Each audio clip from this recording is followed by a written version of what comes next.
morning. This is Black Crow Walking and Karen Morley, bringing you A Course of Love by Mari Perron. We're up to chapter 4, verse 26. The world is but a reflection of your inner life. The reality unseen and unprepared for by all your strategy and defenses. You prepare for everything that goes on outside yourself and nothing that occurs within. Yet it is a joining that occurs within that brings about the joining of all the world for all the world to see.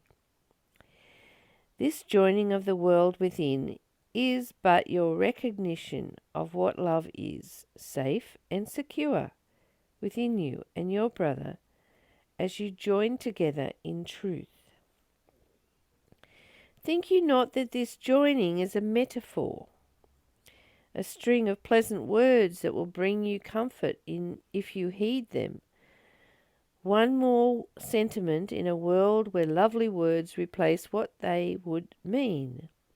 This joining is a goal you seek, the goal worthy of love's call. Karen, would you like to read the next one? This goal is set apart from all others as love is here. A goal that touches not on what you perceive to be a loveless world. It has no relation to the world outside of you, but every relation to the world within, where, in love's presence, both outer and inner worlds become as one and led beyond your vision to the world that you have seen and called your home. This foreign world where you have been so lonely and afraid will linger for a while, where it can terrify you no longer, until finally it will fade away into the nothingness from which it came, as a new world rises up to take its place. Okay. Well, I found myself struggling with my thought system still, and I'm wondering, in the joining, when it talks about the joining, when I struggle with my mind, what I do is I say I join my mind with the mind of love. I join my mind with the mind of the divine. And I'm wondering, is this the joining that they're talking about? Joining my mind away from the illusions that my mind wants to create, that I'm sick, that I'm doing this, all the illusions and untruths that are based on thought and not reality, not the truth. So let's have a look at it, Karen. The world is but a reflection of your inner life, the reality unseen and unprepared for by all your strategy and defense.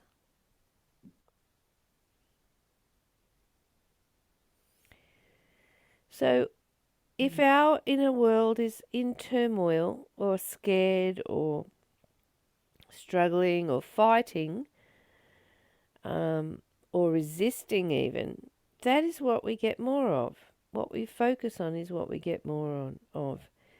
And the focus of our thoughts, it's the focus of our thoughts that we get more of, because we need to let them go. We need to stop this thinking world that is creating chaos.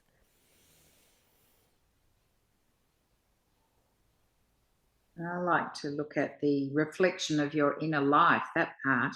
The world is but a reflection of your inner life. So to me, that's actually inspiring, because inspiring in a way that I can do something about it, because it's been shown back to me where my thoughts are, where I'm putting my attention.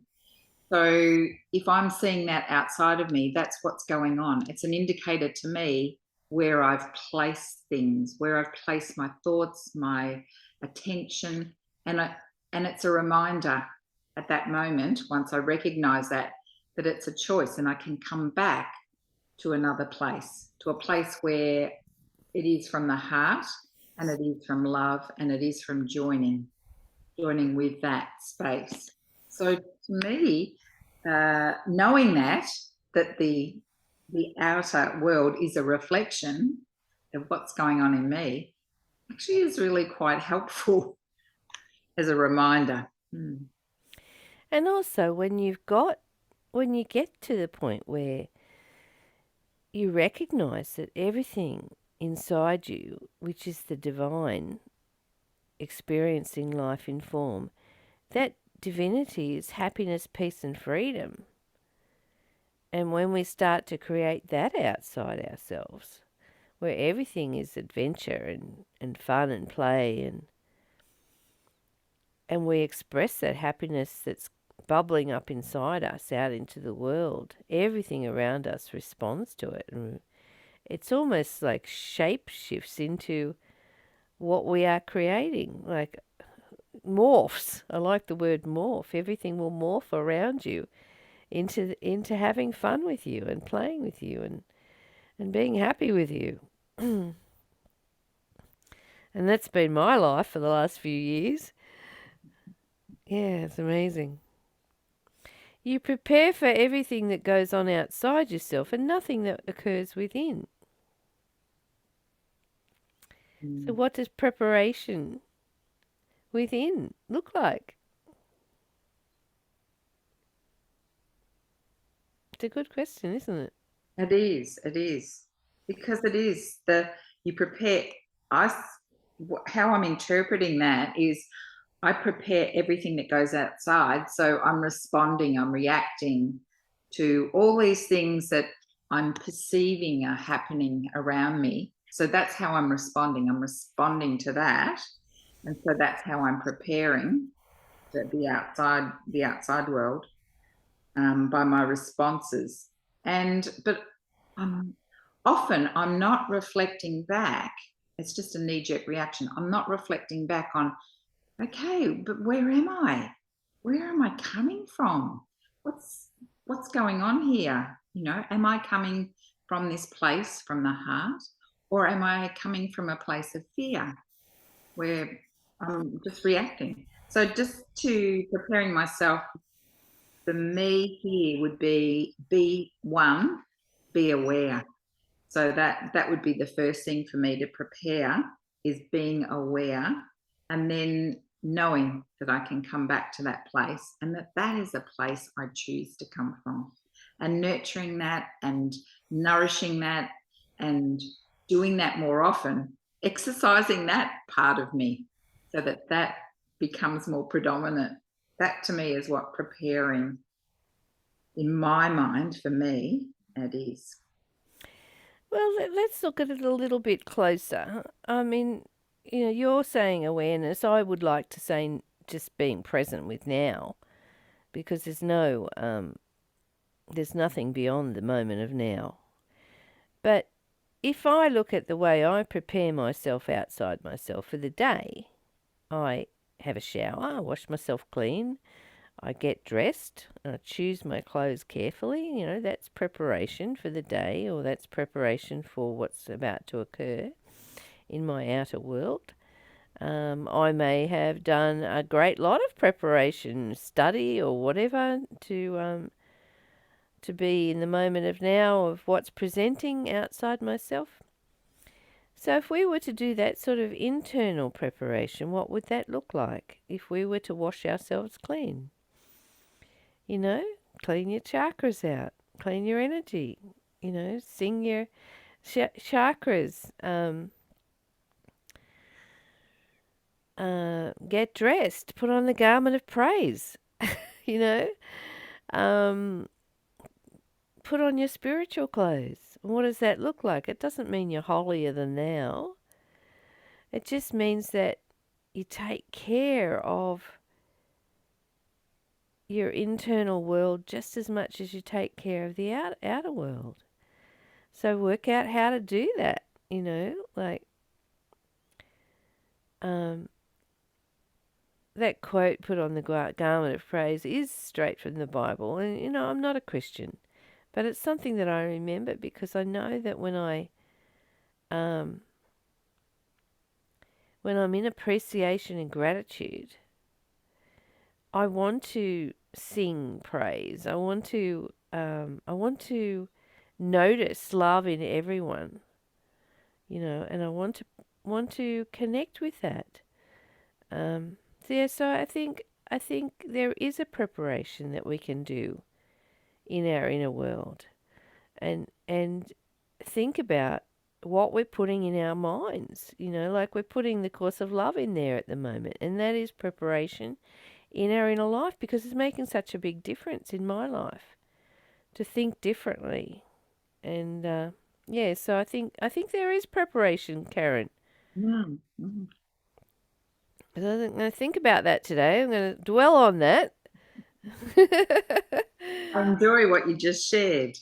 Sorry? I enjoy what you just shared. Oh, good. Okay. It is a joining that occurs within that brings about the joining of all the world for all the world to see. So the joining of the inner and the outer, preparation that we make in our internal world. Like, if I say, for instance, I used self-care today as a way of preparing for my day internally, right? So I'm using self-care as a subtitle to self-love. So if I'm using self-care on in my internal world, I'd ask myself, how can I care about myself today? I might give myself time to meditate. But I also might take myself for a walk and I might notice the beautiful lake and the trees and feed that internal joy that's sitting there all the time. It's my natural state. Um, so joining that with the outer world, I would get up out of this bed, which I am in every morning at 6:30, and I would make my bed. And that is an expression of self-care because it makes me feel like I'm caring for myself, and it makes me feel good to come into my room and see my bed is made. So, joining the outer and the inner world, if you make the inner world preparation your focus, then it affects the fact that you want to make your bed. Yeah, so it's interesting, isn't it? Yeah, indeed.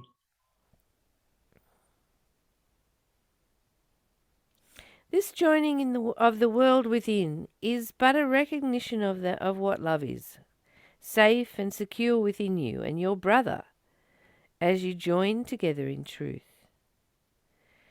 Think you not that this joining is a metaphor, a string of pleasant words that will bring you comfort, if you heed them?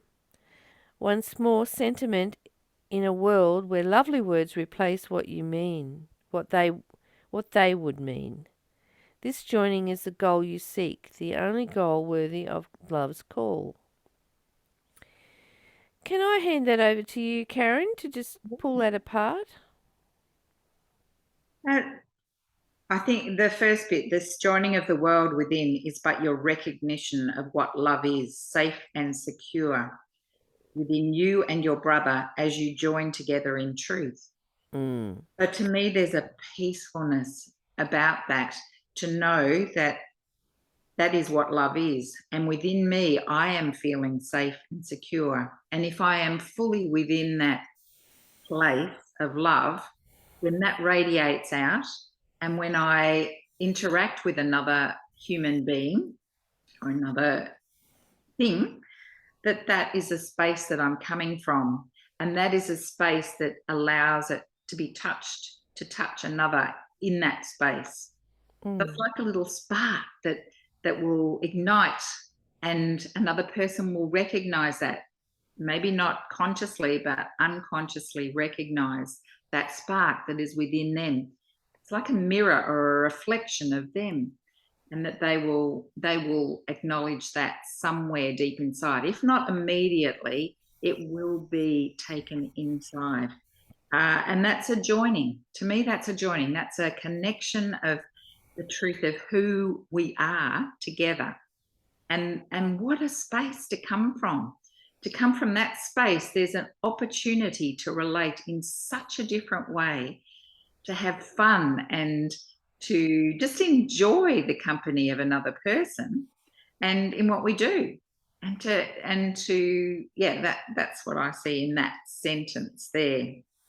I kind of feel like the gist of it is love is. And when we truly recognize love is, then we see it in everything and everyone. We see it in our brother. You know, instead of seeing their behavior or their acting out or their stress or whatever they're presenting, we see love is within them. And that's such a different way to walk the earth, Karen. Like I really am practicing that in my daily life at the moment. Is this what love looks like, or this is what love looks like? Um, this person I see as love. This brother, this sister, I see as love. I don't see what their thoughts are presenting. I see the God within them. And sometimes that's a hard thing to do when they're really acting out. But it's not hard when you get it in yourself. When you truly can sit in love is within you, there is a calm and a peace that just sits within you, and people want to be with you because of that calm and peace. They don't really want to be in their terror, in their anxiety, in their struggles and in their wars. They don't really want to be there because it's hard to be there. It's really easy to be calm and peaceful, and people think the opposite. And so when you can truly recognize love is within yourself, you can find it in others. And it doesn't matter what they're doing. Mm, mm. I like this next one. Think you not that this joining is a metaphor, a string of pleasant words that will bring you comfort if you heed them. One more sentiment in a world where lovely words replace what they would mean. So instead of just saying the words and going, isn't that nice? That's really, it's living it, it's being it, it's being present for that, it's exercising that, Mm. allowing that to come forth and show itself. And I think for me, too often, I think of things, but maybe I don't act on them as I want to. So it's coming back to that place of not just words, action, of being from that place. So I like that. It's a reminder, a gentle slap on the wrist to say, just don't say it, do it, be it. This goal is set apart from all others as love is here. This goal is set apart from all others as love is here. That's the only goal we need. A goal that touches not on what you perceive to be a loveless world. And we do. We look at the world from a point of view of what's happening, the chaos, the power struggles, all that sort of thing. And if we look at it differently and we see it as love is, then it has an opportunity to change. Just like we do as human beings when we're seen as love. When we're seen as love, we shine in that. And the world can do that too, as we change the way we perceive things and go from perception, stop perceiving, stop perceiving, having an opinion and a judgment, and just see everything as love. And you know, I'm hearing my university lecture saying, "Oh, that's very Pollyanna," but it's not. It's powerful and it works. It works when you see everything as love. It doesn't work when you see everything as fear. Mm. And what's come up for me as you say that, Crow, is I get a sense of when I'm coming from a place of perceiving, there's a lot of this sort of energy going out. So it's a rough energy. And when I'm coming from a place of love, there's a smoothness and a flow, and it just reaches more deeply all around me. Mm. And that's what what surfaced as you were saying that, it was like, oh, I can feel the difference of where I come from. If I'm coming from a place of love, it's a flow and just gentle, and it's reaching out further, whereas the other is like this. And as you say, it's a lot more energy thing to Mm. Yeah. It takes a hell of a lot of energy to be angry, to be yelling all the time. You know, it takes a real lot of energy and it affects everything around us. And, why would we possibly think that love wouldn't do the same thing? Love does affect everything around us. Love calms things down. Love becomes a peaceful place to rest in. And I see that rest, you know. It is a restful place to be. Mm.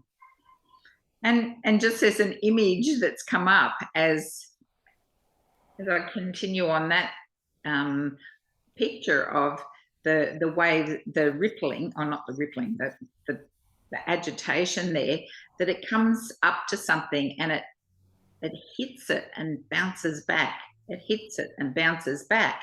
Whereas the flow, that gentle flow, it seems to envelop, to cover, and to really just cover and flow over and through what it comes to.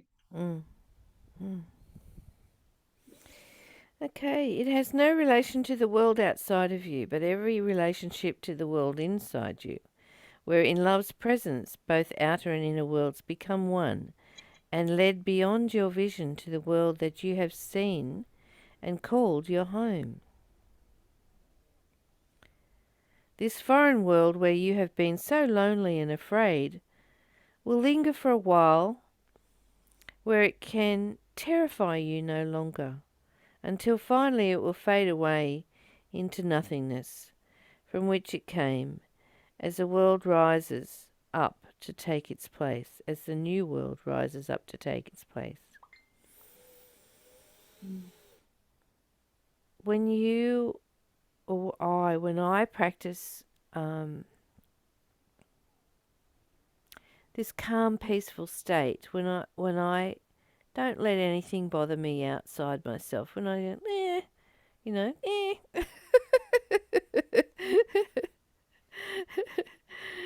it's kind of like the three businesses, Karen. You know, there's your business, my business, and God's business, and the only one I don't get into trouble about is my own business. Although I can make as much trouble as I like in my own business.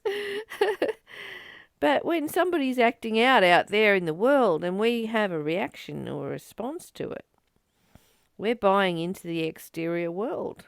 We're not staying in our interior world. And our interior world isn't in the least interested in what they're doing.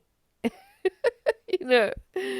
So uh, to create your own heaven or your own hell is to buy into someone's stuff. To create your own heaven is to live in that um, self care place, in that self love, divine love place, where your business is creating heaven. You know, where your business is creating a calm, peaceful place that's fun, play, and adventure. And there doesn't need to be anything beyond that. There doesn't need to be what's the neighbours doing now or what's the world state of affairs, who's at war with who. There doesn't need to be that in your environment. And when we mind God's business, we're out there bringing that into our internal world. Whereas our internal world, which is the power source, the powerhouse of our journey and our creation, needs to be what is determining everything that we do. And that's the heart. That is the heart of us. That's the very spirit of us sitting in a seat of creation within us.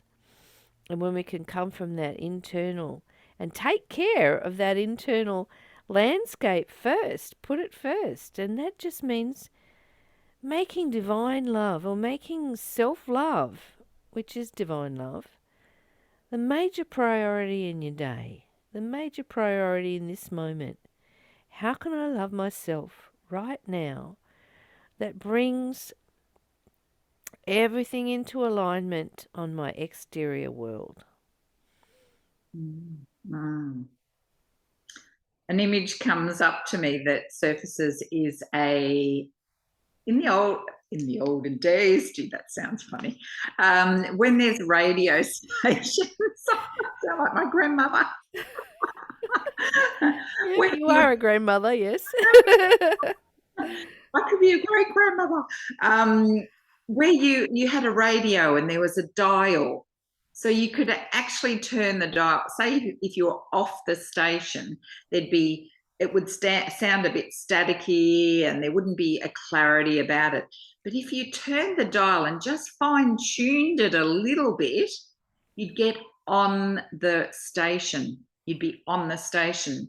So to me, that's come up as I need to be listening. Where is my internal self? Is it in that oh, it's not quite on track. It's not quite on the station.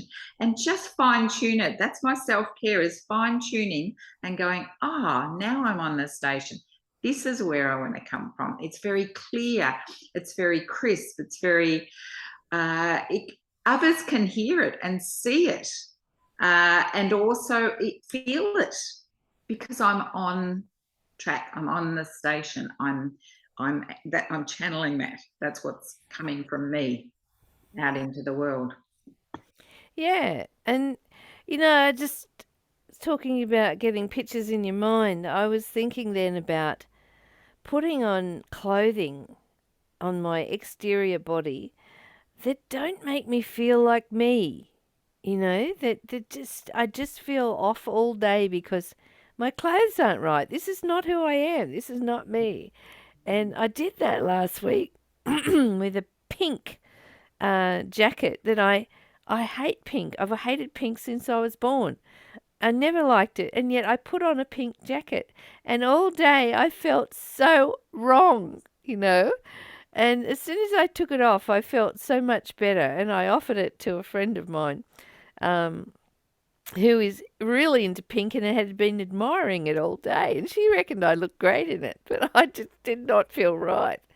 And that's how it is when we're off internally, when we're not on that right dial that you're talking about. And what can we do when we're doing that?